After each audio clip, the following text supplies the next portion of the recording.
5 दिवसीय शिव लक्ष्मी पूजन का जो क्रम चल रहा है, उसी लक्ष्मी पूजन में आज अपन चतुर्थ दिवस में प्रवेश कर रहे हैं। लक्ष्मी को ही अकेले नहीं बुलाना है। द्वितीय दिवस में भगवान गिरि गोवर्धन नाथ जी के पूजन का महत्व हमको बताया गया कि रख रखे हैं।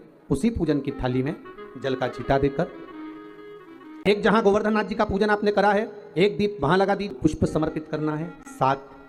2 हल्दी की गठा, 3 भोग होते हैं, अन्नकूट,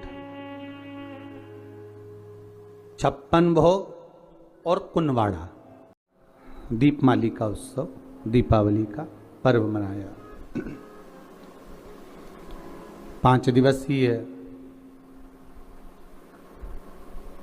शिव लक्ष्मी पूजन का जो क्रम चल रहा है, उसी लक्ष्मी पूजन में आज अपन चतुर्थ दिवस में प्रवेश कर रहे हैं।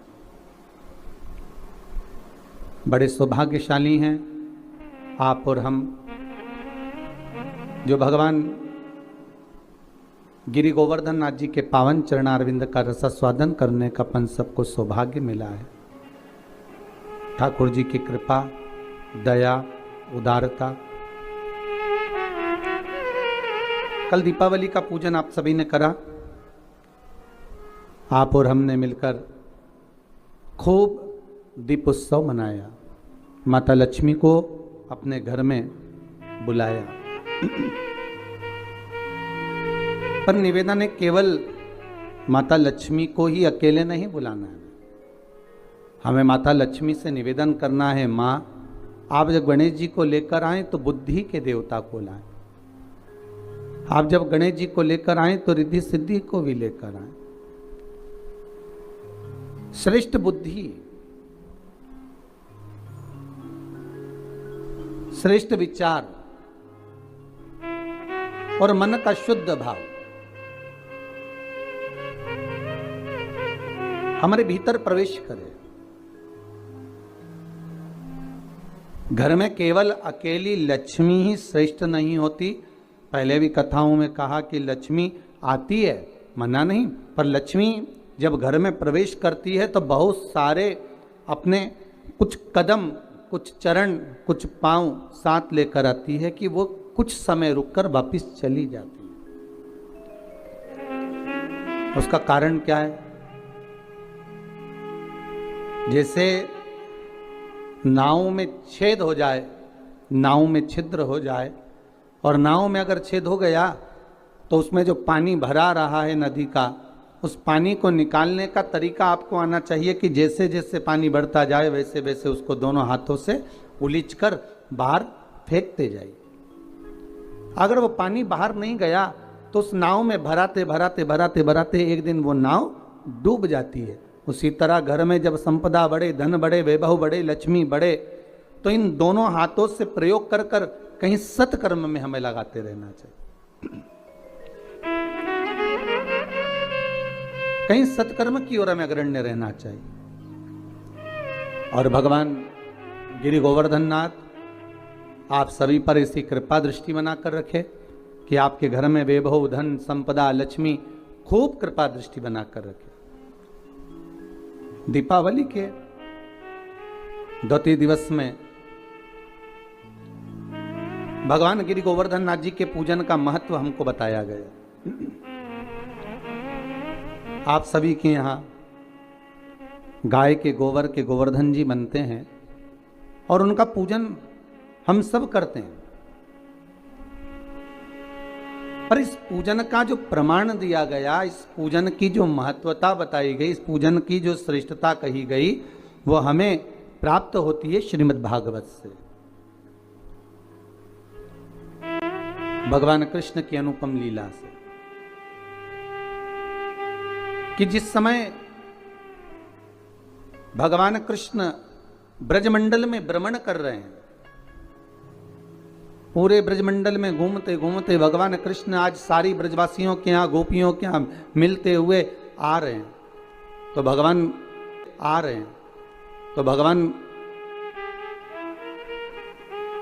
सारे ब्रजवासियों के यहाँ जब पहुंचे तो ब्रजवासियों से मालूम करा कि आखिर कारण क्या है जो आपके यहाँ इतना पकवान बन रहा है, इतनी मिठाई बन रही है, इतना इतना साज सजाया जा रहा है।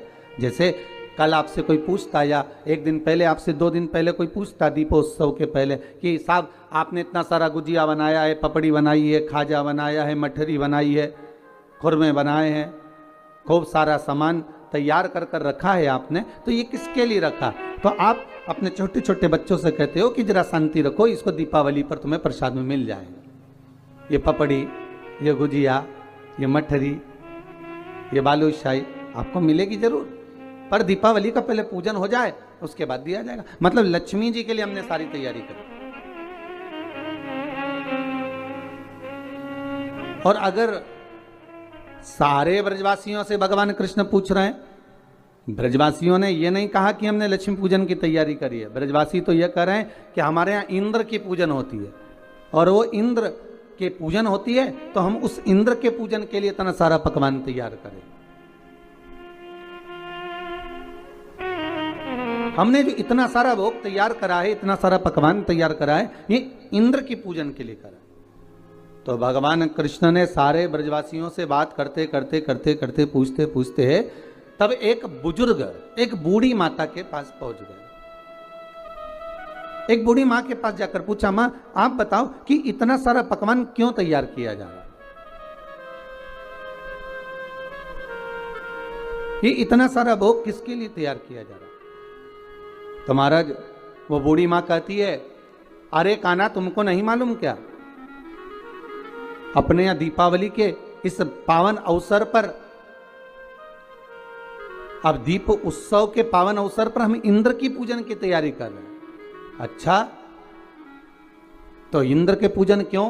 तो कहा वो लक्ष्मी देता है, जल बरसाता है, और जल वृष्टि होती है ना, तो उस जल वृष्टि के बल पर हमें कुछ फसल प्राप्त होती है, चारा प्राप्त होता है जिससे गौएं चरती हैं, और वो गाय जो चरती है ना, उसका जो दूध मिलता है, उस दूध से हम मक्खन बनाकर अपना यापन करते हैं। भगवान कृष्ण कह रहे हैं, माता जी, ए बूढ़ी मां, अगर देखा जाए तो गौएं तो गोवर्धन पर्वत पर चलती हैं, गौएं तो गोवर्धन पर्वत पर चढ़ती हैं, और वहां की जो दूबा है, घास है, उसी को तो पाती हैं।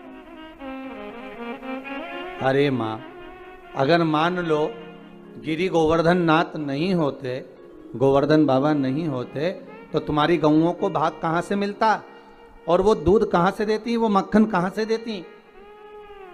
मेरे ठाकुर ने इंद्र की पूजन को ये नहीं कि बंद करवाया, मेरे ठाकुर ने तो केवल इतना कहा है कि प्रकृति रहेगी, अगर नदी, तालाब, पहाड़, पर्वत ये रहेंगे तो हमारा भी जीवन यापन सही चलता रहेगा।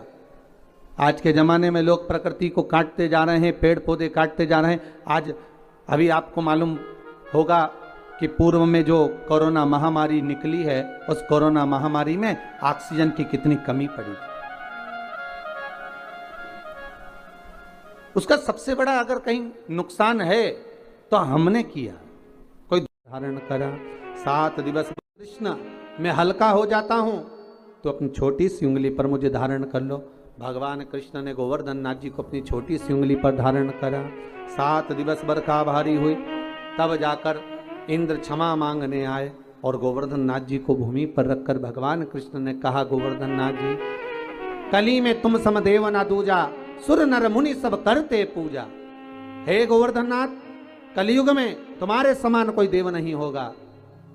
संसार के लोग आपकी पूजन कर कर सुख पाएंगे, जो आपकी परिक्रमा लगाएगा, दूध चढ़ाएगा, मनवांछित फल पाएगा। ऐसे मेरे गोवर्धन नाथ जी हैं। आप जो 4 दिवसीय, आज चौथा दिवस है लक्ष्मी पूजन का, 3 दिवसीय जो पहले पूजन कर चुके हैं, आज चौथा दिन। जो पूजन की थाली आपने सिक्के रख रखे हैं, उसी पूजन की थाली में जल का छींटा देकर रोली चावल मोली हल्दी से पूजन करना है, लाल पुष्प समर्पित करना है, 2 हल्दी की गठान, 2 कमल गट्टे,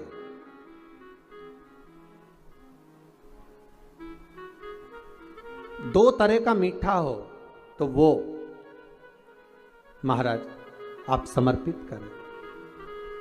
2 अमरबेल के टुकड़े उस थाली में समर्पित करें और निवेदन करें माता लक्ष्मी से।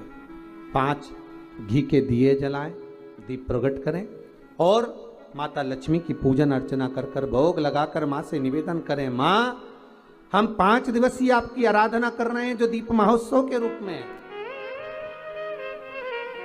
कृपा करो माँ, हमारे घर में धन वैभव लक्ष्मी का भंडार भरो माँ। माता से निवेदन करें और निवेदन करके माँ से तब 5 दीप उठाकर आरती करिए माता लक्ष्मी की और लक्ष्मी माता की आरती कर उन दीपों को एक जहां गोवर्धन नाथ जी का पूजन आपने करा है, एक दीप वहां लगा दीजिए जो सुबह आपने गिरिराज जी का पूजन करा। दूसरा दीप पानी के परिंडे के पास लगा दीजिए जो हंडा आपने पानी का भरा हुआ है। तीसरा दीप घर के हॉल में जो मुख्य द्वार हो उसके पास में, जो मुख्य द्वार हो उसके नजदीक में लगा दीजिए महाराज। चौथा दीप तुलसी के क्यारे के पास लगाइए। 5वां दीप जहां पर माता लक्ष्मी का पूजन करा है वहां पर विराजमान कर दीजिए। ऐसे 5 स्थान पर 5 दियों को रखो। थोड़ी देर द्वार के पास में माता लक्ष्मी का आवाहन करो, माता लक्ष्मी से विनती करो, हे माँ आप हमारे घर में सदा विराजमान रहिए। और बाबा गोवर्धन नाथ जी से, गोवर्धन का मतलब होता है गौ मतलब लक्ष्मी, वर्धन मतलब वृद्धि, जो लक्ष्मी की वृद्धि करने वाले हैं, जो संपदा के देने वाले हैं,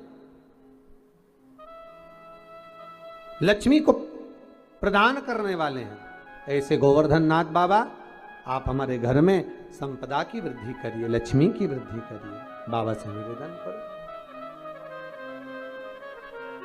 महाराज हे गिरिराज बाबा तेरी कृपा तेरी दया, माता लक्ष्मी की हम पूजन कर रहे हैं। ये भाव रखकर गोवर्धन नाथ जी का पूजन कर, स्मरण कर, माता लक्ष्मी का पूजन स्मरण कर। चौथे दिन की जब पूजन पूर्ण हो महाराज तब अपन अगले दिन 5वें दिवस की पूजन का फिर क्रम लेवेंगे।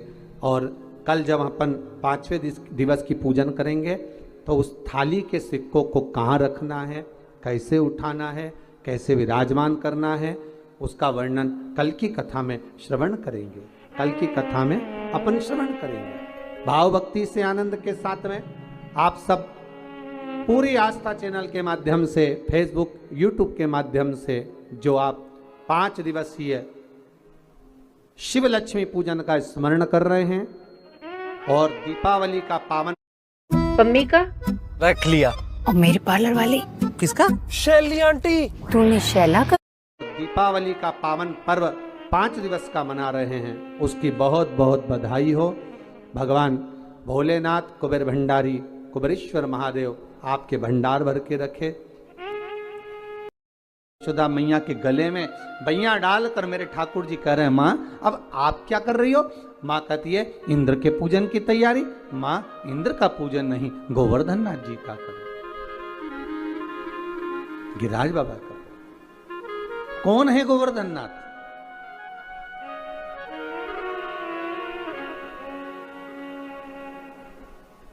पुलस्त ऋषि के मन भाए, जोर विनय कर तुमको लाए। ये कौन है गोवर्धन नाथ? महाराज जिस समय पर श्री राम जी महाराज सुंदर सेतु का निर्माण कर रहे हैं, नल नील पत्थर को राम नाम लिखकर छोड़ रहे हैं और जो सेतु बनाया जा रहा है उसमें श्री हनुमान जी महाराज से कहा जाओ जल्दी जल्दी पत्थर लेकर आते जाओ। हनुमान जी महाराज भी गए।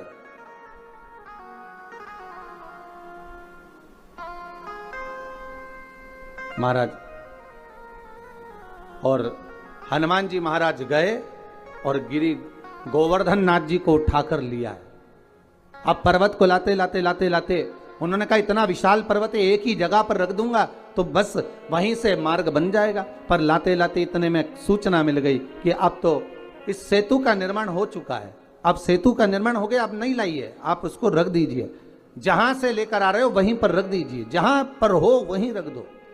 श्री गोवर्धन नाथ जी को सारे बंदर जितने भी बानर थे सारे के सारे जो पर्वत ला रहे थे, हनुमान जी ने जैसे ही गोवर्धन नाथ जी को नीचे रखा, सारे बानरों ने उनके ऊपर शिलाओं को रखना प्रारंभ कर दिया। प्रारंभ करा तो गोवर्धन नाथ जी की आंखों में जल भर गया और जल भर कर श्री हनुमान जी से बोले, हनुमान तुम राम काज के लिए मुझे लेकर जा रहे थे, पर तुमने मुझे बीच मार्ग में रख दिया है। अगर मुझे भगवान नहीं मिले तो हे हनुमान, मैं तुम्हें श्राप दे दूंगा कि तुम्हारी भी सेवा करने वाला बीच मार्ग में रह जाएगा। हनुमान, जिसको मिलाने के लिए लेकर आए हो, कम से कम एक बार उसका दर्शन तो करा देते, एक बार उससे मिला तो देते। हनुमान जी की आंखों में जल भर गया। हनुमान जी महाराज ने राम जी से जाकर कहा, नाथ, वो गोवर्धन पर्वत तो मुझे श्राप दे रहा है, गोवर्धन नाथ जी की वो कंदराएं मुझे श्राप दे रही हैं। बाबा राघव जी, हे प्रभु जी, आप बताओ मैं क्या करूं। भगवान राम जी ने कहा, गोवर्धन पर्वत से जाकर कहो तुम चिंता मत करो, अभी त्रेता के अंतर्गत तुम्हें लेकर आ रहे थे, तुम विश्राम करो इसी जतिपुरा में, ब्रजमंडल में। जब भगवान राम का अगला अवतार होगा कृष्ण अवतार, तब स्वयं भगवान कृष्ण, आप जो प्रतीक्षा कर रहे हो, जो बाट जो रहे हो, जो इंतजार कर रहे हो, भगवान स्वयं राम कृष्ण का अवतार लेकर आएंगे और भगवान कृष्ण बनकर आकर आपकी पूजन करेंगे। देखिए, शिव महापुराण में भी पहले वर्णन किया कि आप अगर इंतजार कर रहे हो, आप भगवान की बाट जो रहे हो, इंतजार कर रहे हो, प्रतीक्षा कर रहे हो, विश्वास रखकर भगवान का भजन कर रहे हो, एक दृढ़ता बनाकर, एक भरोसा रखकर, विश्वास रखकर, दृढ़ता रखकर अगर भगवान की भक्ति में डूबे हो, तो ये पक्का है आज नहीं तो कल मेरा महादेव, मेरा ठाकुर, मेरा राम, मेरा कृष्ण आपको मिलेगा जरूर, प्राप्त जरूर होगा। इंद्र था तो भोजन करने के बाद थोड़ा छोड़कर भी जाता था, ये तो पूरे की पूरे बर्तन के बर्तन निपटा जा रहा है, ये तो सब खाया जा रहा है, सारा पाया जा रहा है। भगवान कृष्ण ने शब्द सुना तो भगवान हाथ जोड़कर बोले, हे गोवर्धन नाथ दादा, कृपा करिए बाबा, इन ब्रजवासियों के लिए थोड़ा सा प्रसाद छोड़ दीजिए। गोवर्धन नाथ जी ने आवाज कर कर कहा, आकाशवाणी कर कर कहा, सुनो कृष्ण, इन ब्रजवासियों ने मेरे को खाने से रोका है, इसलिए आज के बाद मैं केवल भाव से जीवने के लिए आऊंगा। और महाराज, तब से मेरे गोवर्धन नाथ भाव से जीवते। आप भी अपने घर में जब भोग लगाते हो, एक कटोरी सामग्री बनाकर भगवान के सामने रख दो और एक कटोरी सामग्री बनाकर अलग रख दो। दोनों में जो स्वाद होगा, जो भगवान के सामने रखी है उसका स्वाद अलग होगा, जो अलग से रख दी फ्रिज के ऊपर, फ्रिज के अंदर, उसका कोई स्वाद नहीं है, पर भगवान के सम्मुख में जो पहुंच गई उसका स्वाद बढ़ गया। भंडारे की पूड़ी, भंडारे की सब्जी घर में बनाकर खाओगे वो आनंद नहीं आएगा, पर वही सब्जी भंडारे की प्रसाद की पाओगे उसका स्वाद बढ़ जाएगा महाराज, क्योंकि उसमें भगवान पा लेता है, भाव से पाता है, भाव से। महाराज, अब भगवान कृष्ण ने जो ब्रजवासियों के साथ में मिलकर गोवर्धन नाथ जी का पूजन किया है, आज ही के दिन, गिरिराज पूजन के दिन, दीपावली के दूसरे दिन जो गिरिराज बाबा का पूजन किया गया, वही गोवर्धन पूजन की कथा आज चल रही है, वही गोवर्धन चरित्र। जरा ध्यान दीजिएगा, गोवर्धन पूजन के दिन जो भगवान कृष्ण ने ब्रजवासियों के साथ मिलकर भगवान कृष्ण को भोग लगाया, गोवर्धन नाथ जी को भोग लगाया, वो 56 भोग नहीं था, वो अन्नकूट था। इसलिए आज भगवान गोवर्धन नाथ जी का अन्नकूट महोत्सव का एक आनंद है। 3 भोग होते हैं, अन्नकूट, 56 भोग और कुनवाड़ा। महाराज, दीपावली के दूसरे दिन जो आप भगवान को भोग लगा रहे हो, ये अन्नकूट है। 56 भोग कब लगे?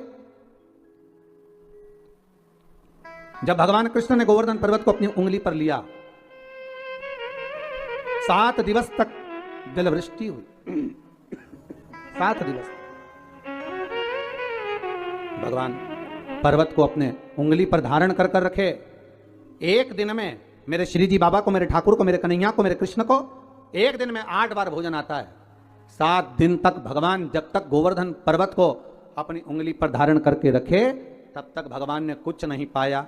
और जब 7वां दिन पूर्ण हुआ तो एक दिन में 8 बार भोग लगता था, इसलिए के सामने रखा तो सतवटु 56, ऐसे भगवान के सामने 56 भोग आया।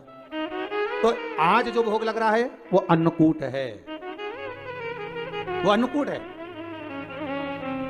महाराज। तो महाराज जो दीपावली के दूसरे दिन लगा वो अन्नकूट है। पर्वत उठाने के बाद 7 दिन का जो भोज इकट्ठा हुआ वो लगाया, वो 56 भोग है।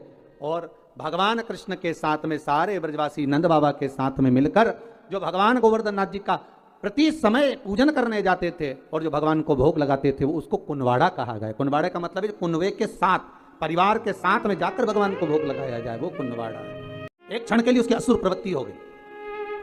मानव के शरीर में 3 चीजें राक्षसी हैं। पहले नख, दूसरे दांत और तीसरा मनुष्य के भीतर का क्रोध। मानव के शरीर में ये 3 चीज राक्षसी हैं। एक नख, उसका काम है केवल नोचना। दूसरा है दांत, उसका काम है केवल काटना। और एक है क्रोध, जिसके माध्यम से अपशब्द कहना, ताने देना या किसी के लिए कुछ बोल देना, उसके लिए निंदा, उसके लिए अपशब्दों का कुछ पिटारा धर देना। ये 3 चीजें राक्षसी हैं। अब नख का तो आप कुछ बिगाड़ नहीं सकते कि पूरे नख उखाड़ कर फेंक दोगे। दांत का भी कुछ नहीं बिगाड़ सकते कि पूरे दांत निकाल के फेंक दोगे। क्यों भाई दीनानाथ जी? दांत का भी कुछ नहीं कर सकते, इसको निकाल कर फेंक दिया जाए। अब बचा केवल एक क्रोध महाराज, केवल एक क्रोध बचा। तो क्रोध तो अपने हाथ में है कि महाराज चाहे कुछ भी हो जाए हमारे भीतर इस क्रोध रूपी राक्षस को हमें प्रवेश नहीं देना है। रावण कितना अच्छा था, कितना ज्ञानी था, पर कभी कभी क्रोध में आकर जब वो शब्दों के बाण कहता था तो अपनों को चोट पहुंचा देता था। कंस भी था, हिरण्यकशिपु भी था, हिरण्याक्ष भी था। महाराज क्रोध भी राक्षस प्रवृत्ति का एक प्रतीक है। उस क्रोध पर संयम। मां आप कह रहे हो कि इंद्र देवता को क्रोध आ जाएगा, तो क्या इंद्र अगर देवता हैं तो क्रोध आना चाहिए? इंद्र अगर देव हैं तो उनको क्रोध रहना चाहिए? हम जिन देवताओं की पूजन करते हैं, हम जिन देवताओं को मनाते हैं, हम जिन देवताओं को अगरबत्ती लगाते हैं, धूप बत्ती लगाते हैं, दिया लगाते, नारियल फोड़ते, प्रसाद चढ़ाते, माला चढ़ाते, फूल चढ़ाते, अगरबत्ती लगाते, जिनके आगे हम धोख लगाते, प्रणाम करते, अगर उन देवताओं को हमारे पूजन ना करने पर क्रोध आए तो समझ लेना कि वो देवता नहीं है। देवता को क्रोध नहीं आता, क्रोध आता है असुर प्रवृत्ति को, राक्षस प्रवृत्ति। महाराज मां चलो गोवर्धन जी का पूजन करने के लिए। देखिए द्रोणागिरी राजा के 3 पुत्र हैं। कितने पुत्र हैं? 3। द्रोणागिरी महाराज के 3 पुत्र हैं। द्रोणागिरी के तुम युवराजा, भक्तन के साधो हो काजा, मुनि पुलस्त जी के मन भाए, जोर विनय कर तुमको लाए। तो द्रोणागिरी जी के 3 पुत्र हैं। पहले नंबर पर द्रोणार्थ, दूसरे नंबर पर कांतानाथ, तीसरे नंबर पर गोवर्धननाथ। भारत की भूमि के 3 पर्वत ऐसे हैं जिनकी परिक्रमा होती है। पहले द्रोणार्थ जो काशी में विराज रहा है, काशी जो बसा हुआ है, काशी का जो आनंद है वो द्रोणार्थ के कारण। 5 कोस की काशी। महाराज अगर हम काशी की परिक्रमा करते हैं तो समझ लो वो द्रोणार्थ की ही परिक्रमा है। दूसरे नंबर पर कांतानाथ जो चित्रकूट में जिनका निवास है। राम जी के विश्राम के लिए, राम जी को आराम करने के लिए श्री हनुमान जी महाराज ने पहले ही द्रोणागिरी से उनके दूसरे नंबर के पुत्र कांतानाथ जी को लाकर रख दिया। दूसरे नंबर पर है कांतानाथ जिनकी परिक्रमा होती है महाराज 3 कोस की। कभी कई लोग कहते हैं 5 कोस की है, कोई कहते हैं 3 कोस की है, पर यह तो भगवान का भाव है कि आप जिस भाव से करते हैं भगवान उस भाव से निवास करता है। तीसरे नंबर पर है गोवर्धननाथ। ये पिता द्रोणागिरी के है और अपनी माता के बड़े प्रिय हैं। माता पिता का जो स्नेह रहता है वो जरा छोटों पर ज्यादा रहता है, छोटे पर ज्यादा प्रियता रहती है। बड़ा पिता को प्रिय, छोटा माता को प्रिय। अब बचा है बीच का मंझला, जो बीच का रह गया मंझला, तो कहे ये किसका प्रिय है? तो शिव महापुराण कथा कहती है ये भोलेनाथ जी का प्रिय है, ये ठाकुर जी का प्रिय है, राम और कृष्ण का प्रिय है। अब द्रोणागिरी ने कहा ये मेरे गोवर्धननाथ को नहीं दे सकता, पर बहुत प्रयास किया, बहुत निवेदन करा। पुलस्त बाबा माने नहीं, मुझे तप करना है, मुझे साधना करना है, मुझे तप के लिए चाहिए, मैं साधना करूंगा, मैं तप करूंगा, आप मुझे दो गोवर्धननाथ, ले चलो। गोवर्धन नाथ जी से कहा आप हमारे साथ चलिए। गोवर्धन नाथ जी ने पुलस्त बाबा से कहा अगर मेरे पिताजी आज्ञा देंगे, मेरी माता मुझे आज्ञा देगी तो मैं अवश्य चलूंगा, पर ऐसे नहीं जा सकता, मैं बिना माता पिता को बोले नहीं जा सकता। ठीक है, जाकर निवेदन करा पुलस्त ऋषि ने, द्रोणागिरी आपके छोटे पुत्र को चाहिए। भगवान कह ले जाओ। क्यों चाहिए? मेरे 2 पुत्र जा चुके हैं, एक पुत्र को तो मेरे पास में रहने दो, हमें तप करना है। ठीक है, माँ ने खूब मना करा। द्रोणागिरी भी चाहते थे कि नहीं भेजूं, पर माने नहीं। द्रोणागिरी से लेकर गोवर्धन नाथ जी को उठाया गोदी में, पुलस्त ऋषि लेकर चलने लगे। गोवर्धन नाथ जी की आंख में जल भर गए। गिरिराज बाबा ने कहा सुनो पुलस्त बाबा, जिस स्थान पर आप मुझे रख दोगे वहां से फिर उठने वाला नहीं हूं, ध्यान रखना, नीचे रखने से पहले विचार कर लेना आप मुझे।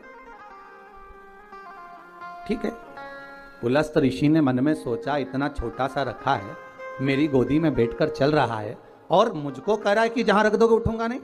जब अभी उठा सकता हूं तो बाद में क्यों ना उठा सकता हूं। चले, पुलस्त ऋषि लेकर चले। बीच मार्ग में पुलस्त बाबा जब जतिपुरा में पहुंचे, ब्रज के रज में जब पहुंचे, ब्रजमंडल में जब पहुंचे, पुलस्त बाबा थक चुके थे, इसलिए जल का पान करने के लिए गोवर्धन नाथ जी को नीचे रखा। जैसे ही गोवर्धन नाथ जी को नीचे रखा, पुलस्त बाबा वापस उठाने लगे। उठा नहीं, गोवर्धन नाथ जी उठते नहीं। पुलस्त बाबा को क्रोध आ गया, हाथ में जल लेकर कहा सुनो गोवर्धन, तुम जिद्दी हो, उठते नहीं हो मुझसे, इसलिए मैं तुम्हें श्राप देता हूं कि तुम तिल तिल घटोगे। गोवर्धन नाथ जी का विशाल पर्वत था साहब, विशाल पर्वत। महाराज तिल तिल तिल तिल बाबा घटते गए। और सबसे प्रसन्नता का बात, सबसे प्रसन्नता का आनंद तो यह है, कांतानाथ जी भी आज भी पृथ्वी पर विराज रहे हैं, द्रोणार्थ आज भी पृथ्वी पर विराज रहे हैं, और गोवर्धन नाथ जी भी आज भी पृथ्वी पर विराज रहे हैं। तो मैया यशोदा से भगवान कृष्ण करें, मैया चलना गोवर्धन नाथ जी का पूजन करने चले। मां चलो।